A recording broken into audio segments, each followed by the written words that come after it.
It was a beautiful day on the island of Sodor. All the engines were preparing for the day. Sir Topham Hatt was filing files for his latest investment. Earlier that year, he had purchased a monorail that surrounded the inner core of Sodor. He had said it would cause less traffic, but that's another story. Thomas was shunting some new coaches. They looked like express coaches, but they were not. Gordon pulled up alongside. "Where are my coaches?" he said. "There seem to be a lot of them." "Didn't you hear?" asked Thomas. "You're not taking the express today. James is." Gordon was cross and began fuming. He made such a ruckus that Sir Topham Hatt pulled up. "What's going on here?" he asked. "Thomas says I'm not pulling the express," said Gordon. "Well, that's because you're not," said Sir Topham Hatt. Gordon was shocked. "But why?" Sir Topham Hatt said, "I need you rested up for tomorrow. You're pulling a very important train." All of a sudden, Gordon felt prideful again. "An important train?" he said. "What kind of important train?" "A passenger train," said Sir Topham Hatt. "That's why I got the new coaches." "But sir, they look just like the express coaches."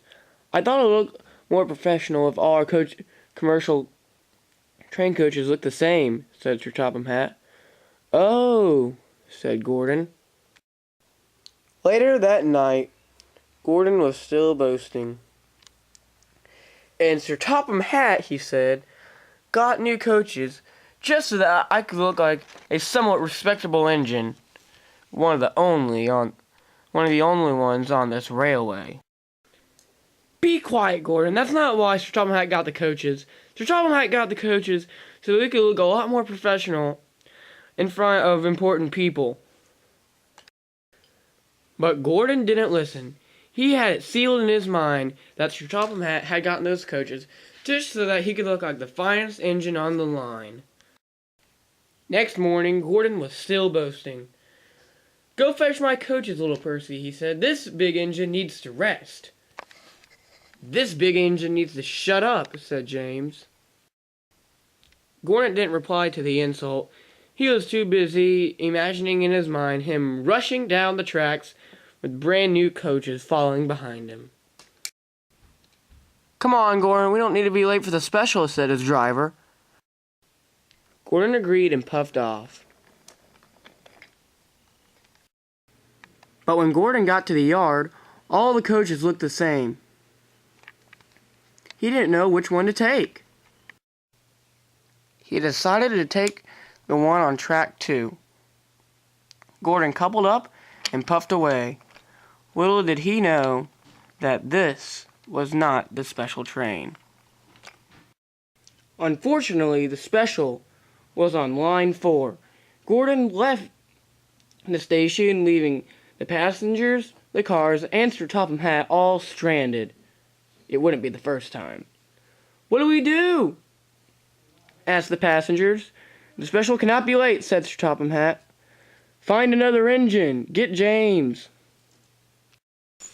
Meanwhile, for Gordon, he was having the time of his life. "This is easy," he said. But his driver stopped the train. "What's the matter?" asked Gordon. As Gordon began to slow down, his driver explained what had happened. "Gordon, my boy, we've taken the wrong train," he said. Gordon was in shock. "What happened?" he said. "I said," said the driver, "we took the wrong train." Gordon couldn't comprehend it. He was looking forward so much to taking the special. "Come on," said his driver. "We can try again." But when Gordon returned, the special was gone. "It's okay," said his driver. "We all make mistakes." But Gordon himself didn't believe that. The next day, all the engines were laughing at him. "Look," they said, "here's Gordon who wanted to take a special, but he took the wrong train." The engines found it quite a joke. Gordon didn't find it very funny at all.